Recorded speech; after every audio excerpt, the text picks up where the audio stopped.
Hello everyone, JEE mains 2023 500 practice question series में part 5 मैं आपके लिए लेके आया हूँ। वीडियो को स्टार्ट करूँ उससे पहले आपको एक इंपॉर्टेंट इन्फॉर्मेशन दे देता हूँ। अब तक 100 क्वेश्चंस हम लोग प्रैक्टिस कर चुके हैं, तो उसका पीडीएफ वीडियो के डिस्क्रिप्शन में अवेलेबल है। आप जल्दी से जल्दी उस पीडीएफ को डाउनलोड कर लीजिए। That is free for all.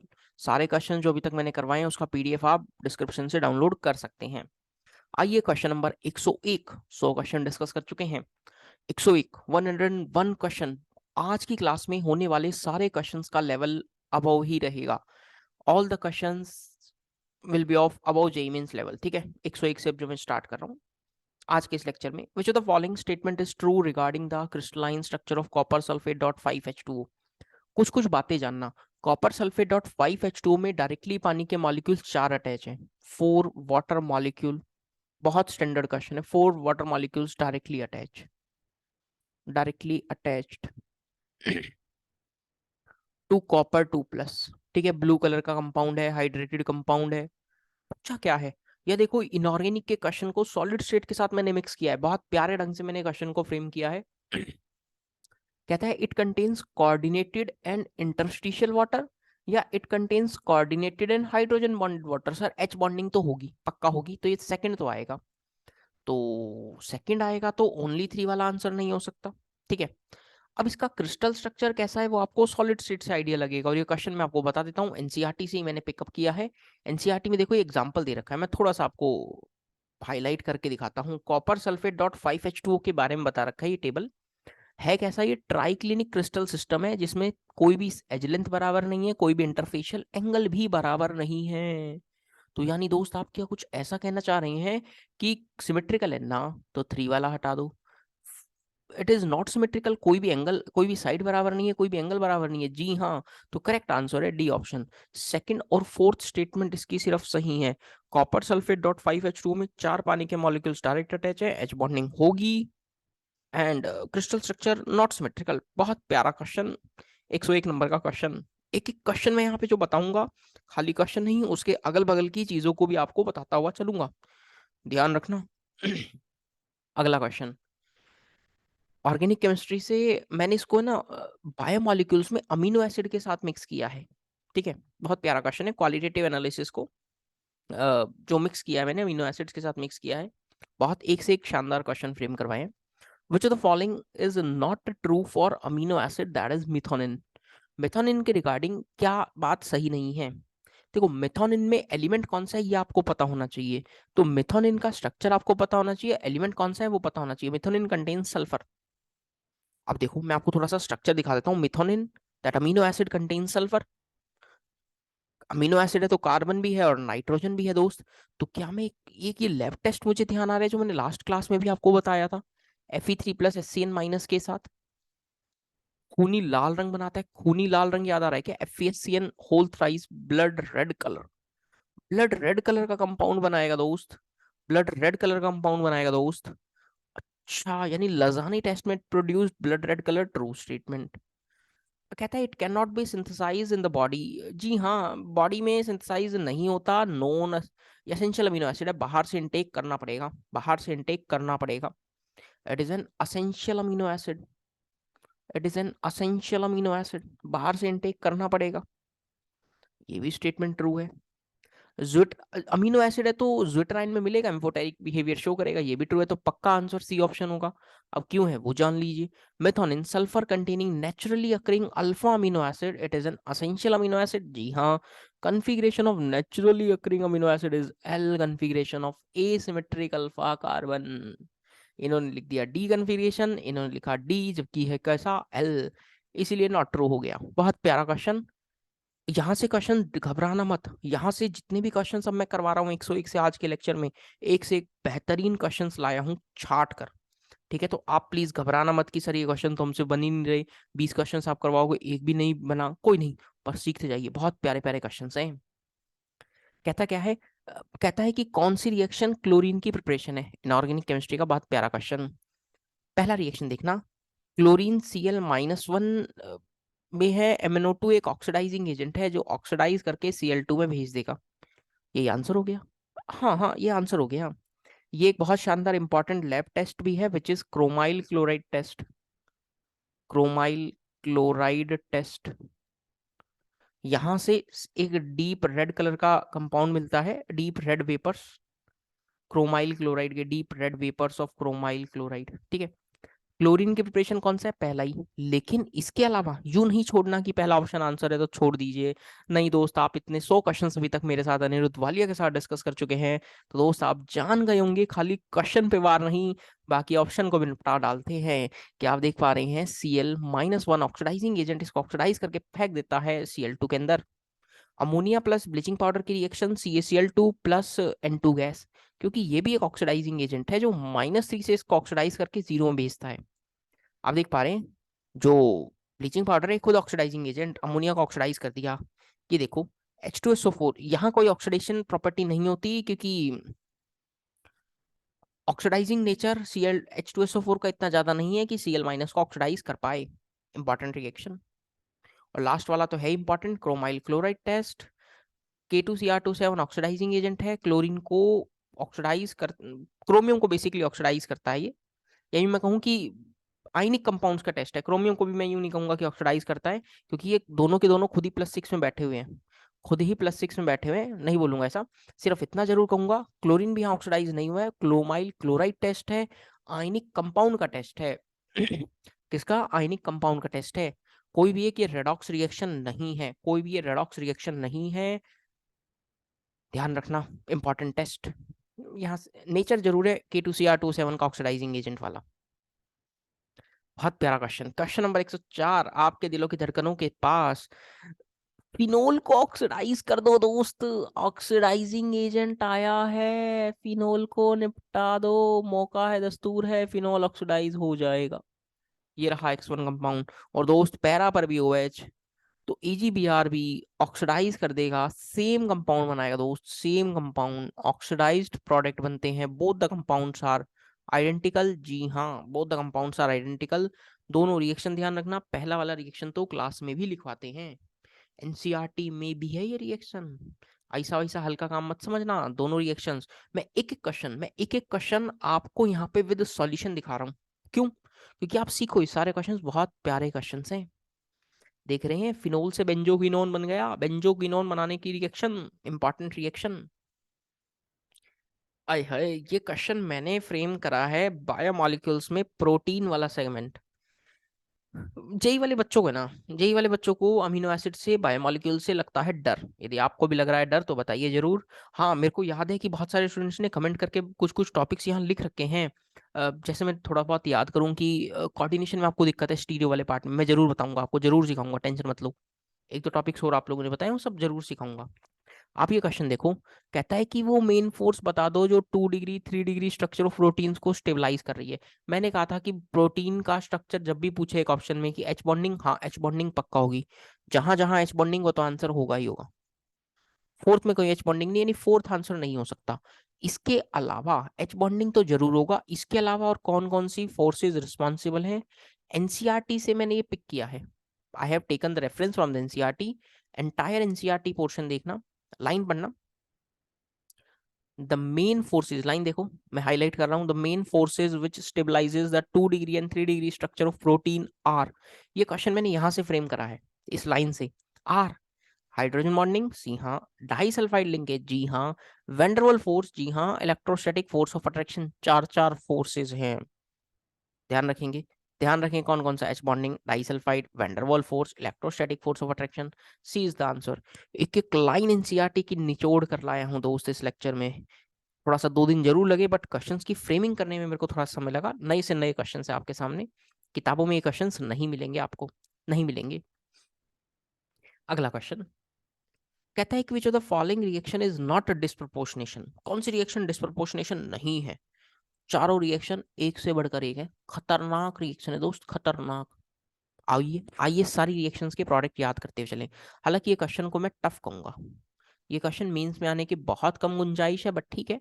अब आप 100 क्वेश्चन तो बहुत मेंस लेवल के कर चुके हैं, उससे थोड़ा सा लेवल अपग्रेड करके क्वेश्चंस आपकी प्रैक्टिस करवा रहा हूँ, ताकि आप सीखें। क्योंकि अनिरुद्ध वालिया केमिस्ट्री से पढ़ने वाला बच्चा मेंस एग्जाम में, नीट एग्जाम में, एडवांस एग्जाम में बहुत शानदार परफॉर्म करे, शानदार परफॉर्म करे। उसको यूं ना लगे कि सर फ्री में पढ़ा रहे हैं तो कहीं ना कहीं कंटेंट में कमी होगी, नहीं दोस्त, ऐसा कुछ नहीं होगा, आपको मजा आएगा सीख कर।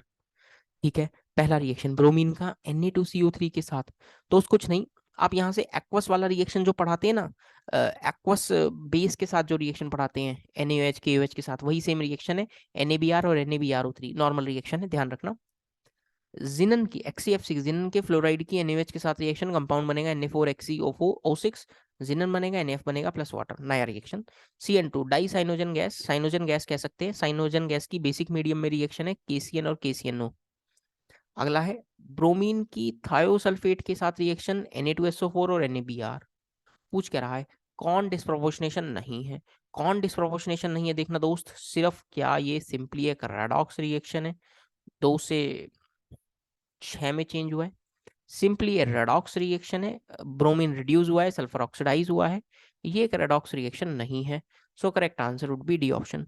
बाकी तीनों डिस्प्रपोर्शनेशन है, चेक कर लो, 0 से -1, 0 से +5, same element oxidise, same element reduce, पक्का डिस्प्रपोर्शनेशन होगा, पक्का डिस्प्रपोर्शनेशन होगा। मजा आया क्या? D would be the answer.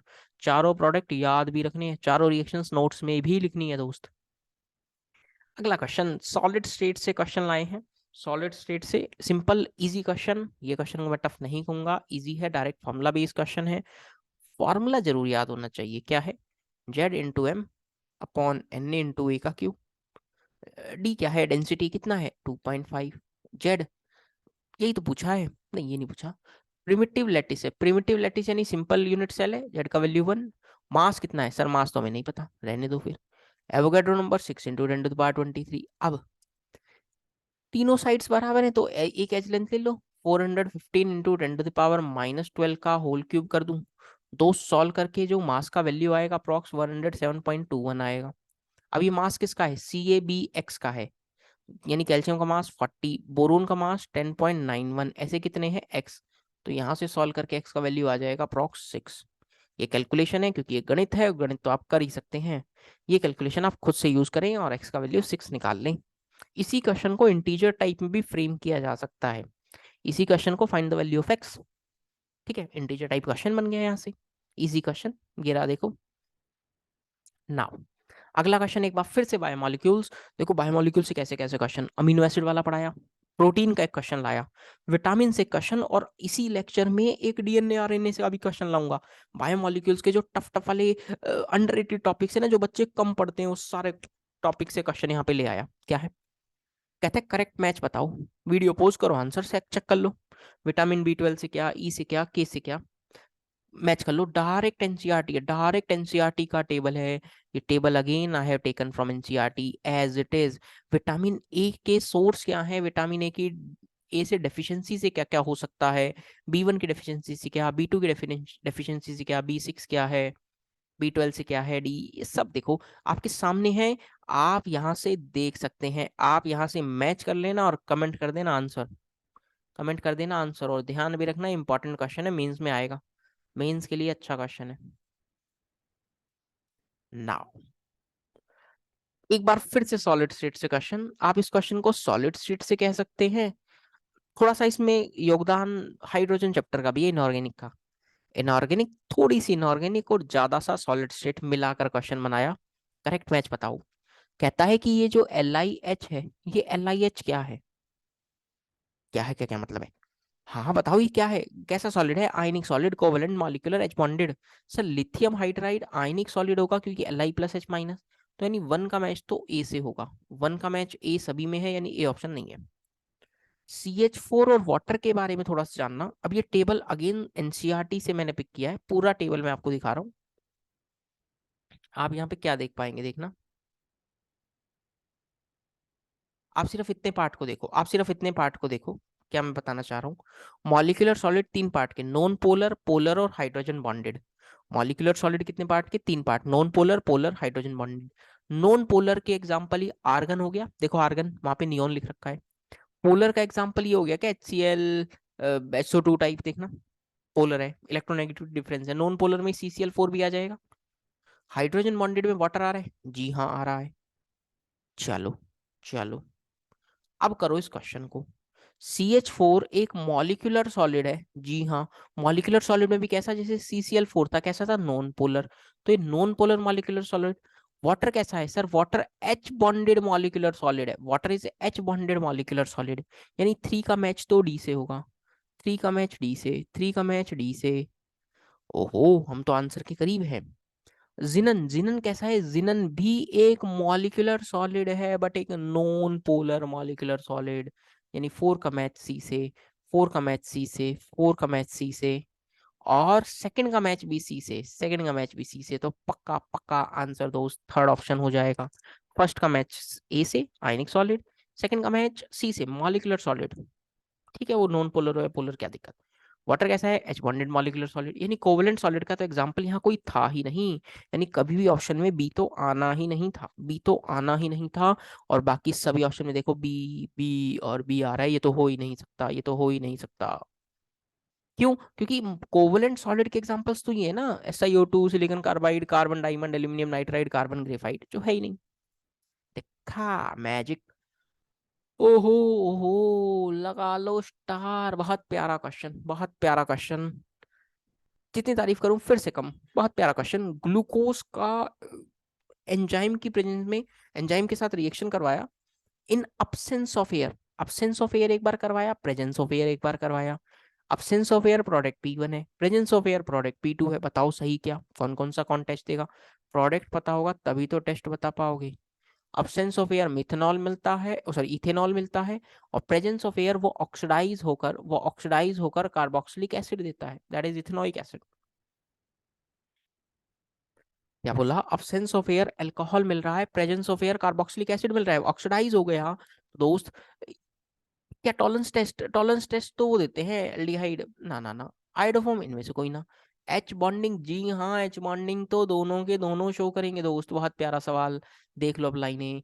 Glucose undergo fermentation in presence of enzyme, कौन सा एंजाइम? जाइमेज, जो ईस्ट में मिलता है, खट्टे में। Fermentation takes place in anaerobic conditions, that is in absence of air, results in the formation of ethanol and CO2. If air gets into fermentation mixture, air की presence हो जाए तो oxygen of air oxidizes ethanol to ethanoic acid, which turns destroy the taste of alcoholic drinks. ठीक है, glucose का absence of air oxidation, absence of air आप anaerobic conditions में करवाएंगे तो प्रोडक्ट है इथेनॉल। एयर मिल गई तो ऑक्सीडाइज हो जाएगा इथेनोइक एसिड में। बहुत प्यारा सवाल, ध्यान रखें, लिखें भी। यार मैंने हर क्वेश्चन को ना दो दो चैप्टर से क्लब करके बनाया। ये क्वेश्चन पता है किसका है? आप देख भी पा रहे होंगे क्या खूबसूरत क्वेश्चंस है। क्वेश्चंस अच्छे लगे तो कमेंट करके बताना सर ऐसे क्वेश्चंस मजा आ गया। दो दो चैप्टर मिक्स करके बनाए हैं। ग्रुप 15 प्लस लिक्विड सॉल्यूशन का क्वेश्चन है, बहुत प्यारा क्वेश्चन। अच्छे लगे तो कमेंट करके बताना कि हाँ सर हालत टाइट हो गई थी ये सब क्वेश्चंस करते करते। तो देखना क्या है। Catalytic oxidation of ammonia, ammonia का oxidation in presence of platinum ruthenium 500 kelvin, no bar, standard महा इंपॉर्टेंट रिएक्शन, NO बनता है। NO में एयर डाले NO2, NO2 में पानी डालो HNO3। ये तो खुद ही कह रहा था, सॉल्यूशन ऑफ नाइट्रिक एसिड। ठीक है। Intermediate product P and Q are paramagnetic, जी हाँ, दोनों के दोनों पैरा हैं, दोनों के दोनों पैरा हैं। अब HNO3 प्लस पानी का मिक्सचर कैसा डेविएशन शो करता है दोस्त? याद होना चाहिए, नेगेटिव डेविएशन। एसिड प्लस पानी नेगेटिव डेविएशन।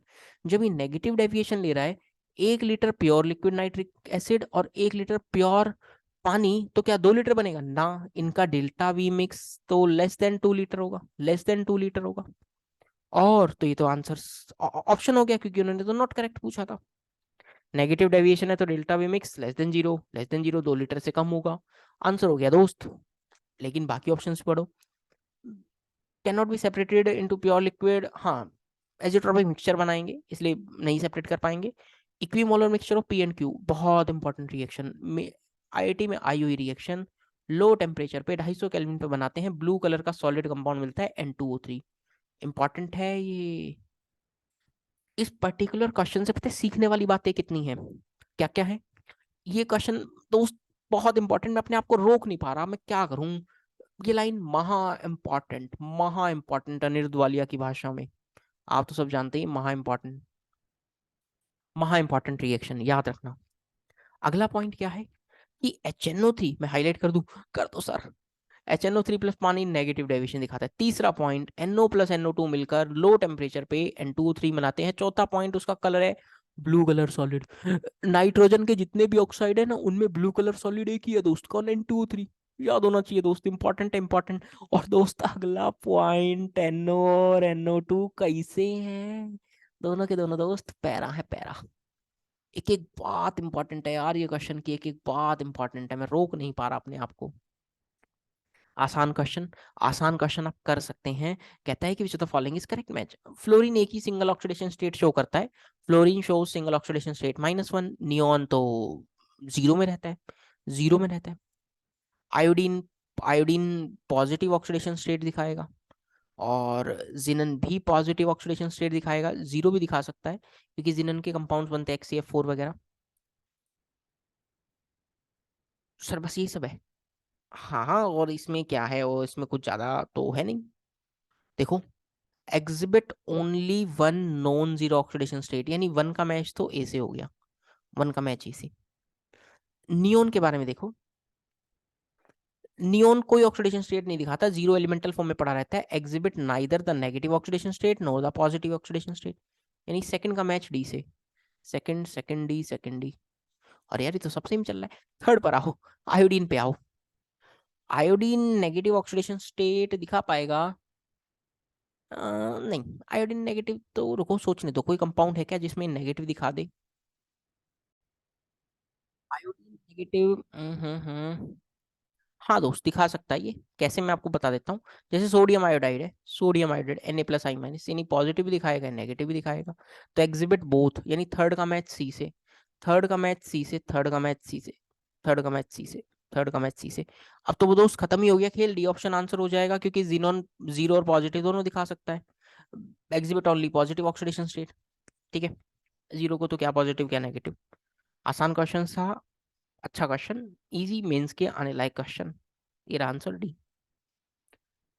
अरे हाय, बायो मॉलिक्यूल आपका पीछा नहीं छोड़ने वाला, क्योंकि दोस्त मैं आपके लिए लिया है एक और बेहतरीन क्वेश्चन, बेहतरीन। इसमें चला दूं क्या वालिया का जुगाड़? हाँ सर चला दो, ये बहुत परेशान करता है दोस्त। कमेंट करके बता देना, DNA RNA ऐसा पढ़ा दूंगा ना दुनिया में, आपको मजा आ जाएगा सीख कर। ये स्ट्रक्चर है किसका, DNA RNA प्रोटीन, प्रोटीन क्या है यार? ये एक बात क्लियर कर देता हूँ, या तो ये DNA या RNA, एक झटके में बता दूंगा क्या है। सीखो मेरे साथ, पहले दो बातें सीख लो। NCERT अगेन, ये क्या है NCERT? ये बीटा डी राइबोज है, ये बीटा 2 डी ऑक्सी, डी मतलब डिलीट, ऑक्सीजन को डिलीट कर दिया। टू पर, सेकंड कार्बन पे, यहां पर देखो सेकंड कार्बन पे दोनों OH है। यहाँ एक बार सेकंड और थर्ड पर OH, OH की जगह सेकंड से OH हटा दिया, यानी ये तो राइबोज है, ये डीऑक्सी राइबोज है, डीऑक्सी। अब आपका स्ट्रक्चर देखो, अब आपका स्ट्रक्चर देखो सर, OH OH है तो राइबोज होगा, राइबोज होगा तो RNA होगा, खत्म खेल। अब क्योंकि हम खाली ऑप्शन को टिक करने के लिए नहीं बैठे यहाँ पर, हम आपको कॉन्सेप्ट सिखाने के लिए बैठे हैं, तो कुछ कुछ चीजें सीखना। DNA RNA, अब ये जब RNA का स्ट्रक्चर आपने पता कर लिया राइबोज OH OH से, दोस्त अब सीखो शुगर। जो DNA में ना तीन चीजें होंगी, कौन कौन? एक होगा शुगर, एक होगा फॉस्फेट ग्रुप, फॉस्फेट ग्रुप, और एक होगा बेस। DNA RNA के स्ट्रक्चर में तीन चीजें, शुगर, फॉस्फेट और बेस।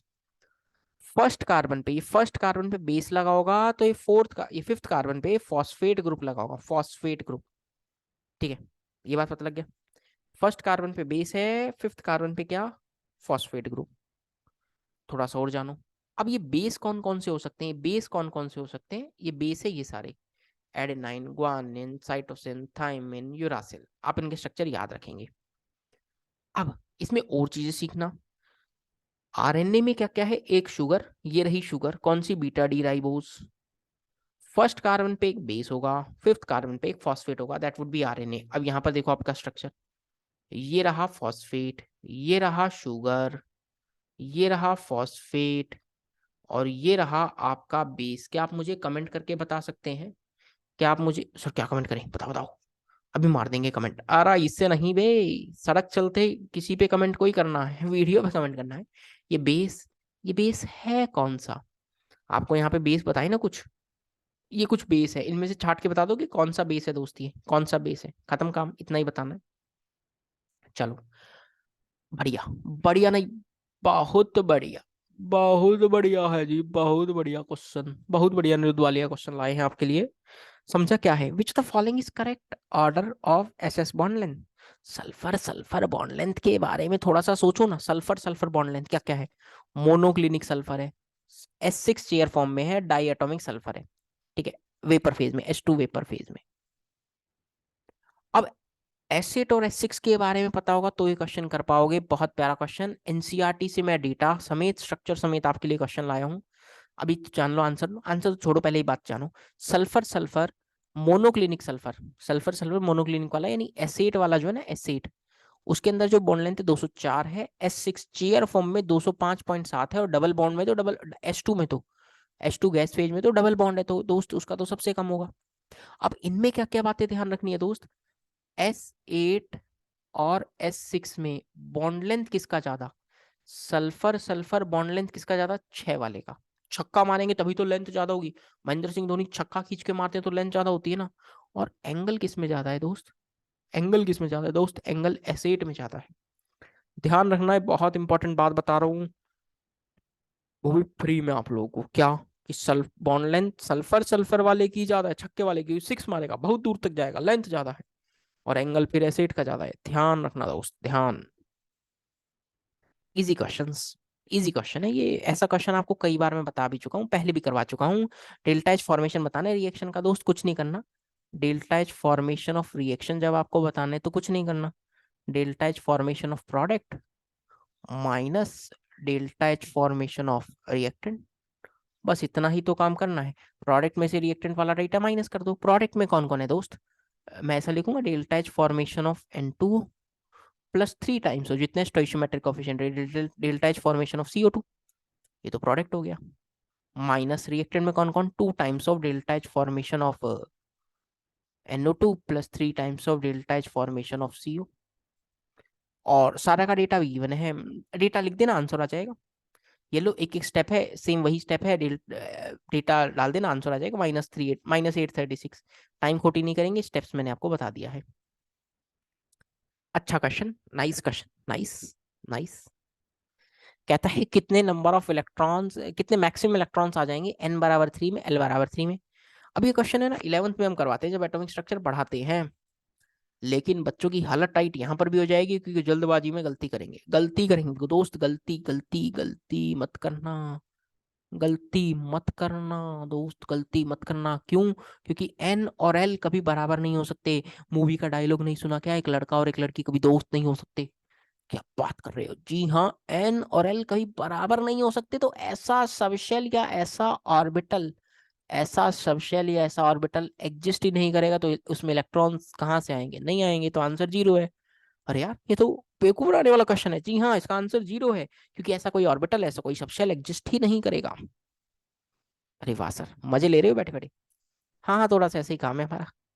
अरे, ये 117 नंबर का क्वेश्चन है, नंबरिंग गड़बड़ होगी क्या? अरे ये क्या हो गया, 116 116 उल्टा पुल्टा नंबर हो गया। चलो कोई नहीं, तुम तो इधर देखो। 500 ग्राम टूथपेस्ट सैंपल में 0.2 ग्राम फ्लोराइड कंसंट्रेशन है, फ्लोराइड आयन पीपीएम में बता दो कितना है? दोस्त direct formula based integer type question है, इजी क्वेश्चन है।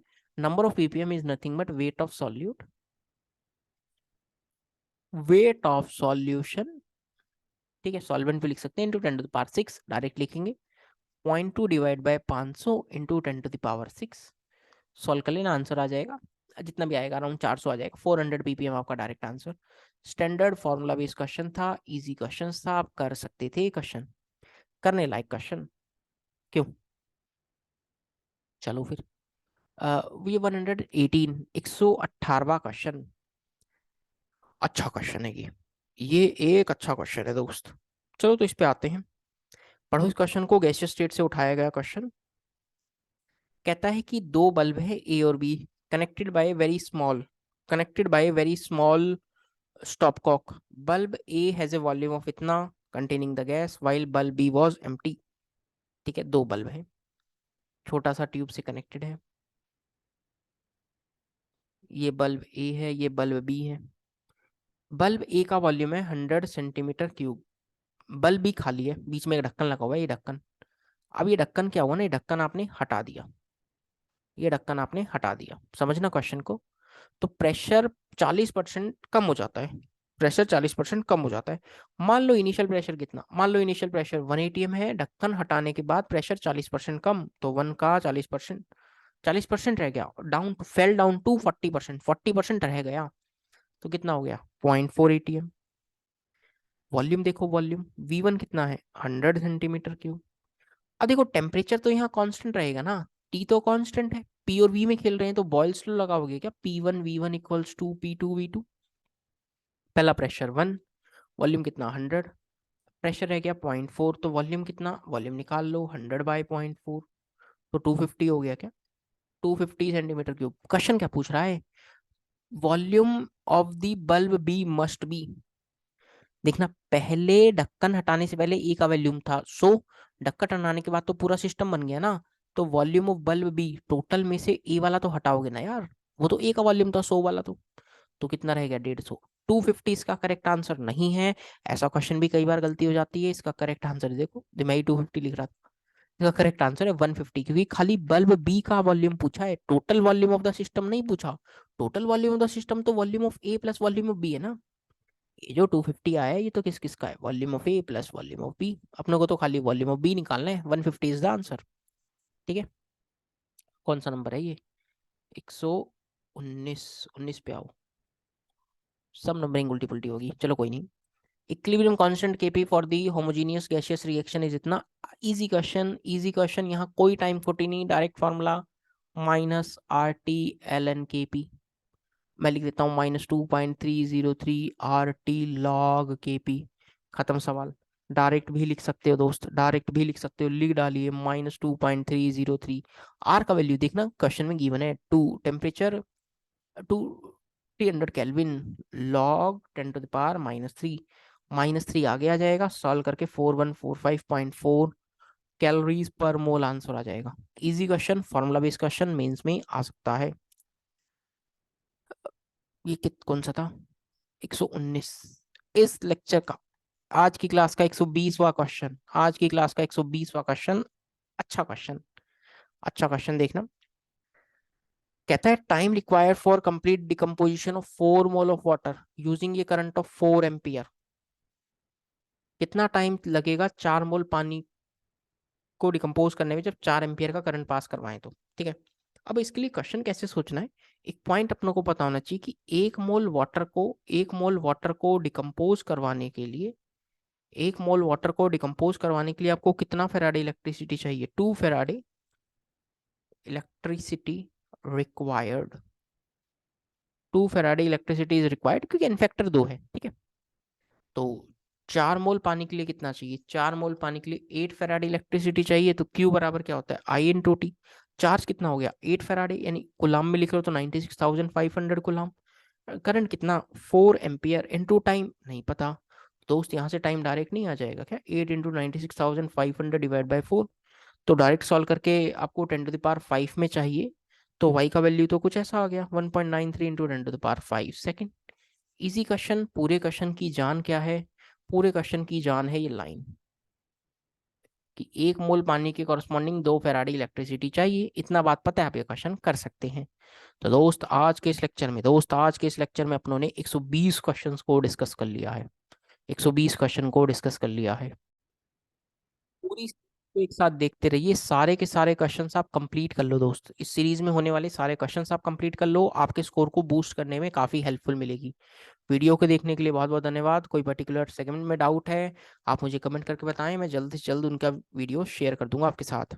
चैनल को सब्सक्राइब कर लेना और PDF वहां से डाउनलोड कर लेना। ठीक है दोस्तों, मिलते हैं अगले सेशन में, till then stay safe, bye bye, take care. और किसी भी तरह से कोई भी डाउट है तो आप कमेंट करके बताओ, वीडियोस में क्वेश्चंस अच्छे लग रहे हैं तो भी कमेंट करके बताओ दोस्त। ठीक है, मिलते हैं अगले सेशन में।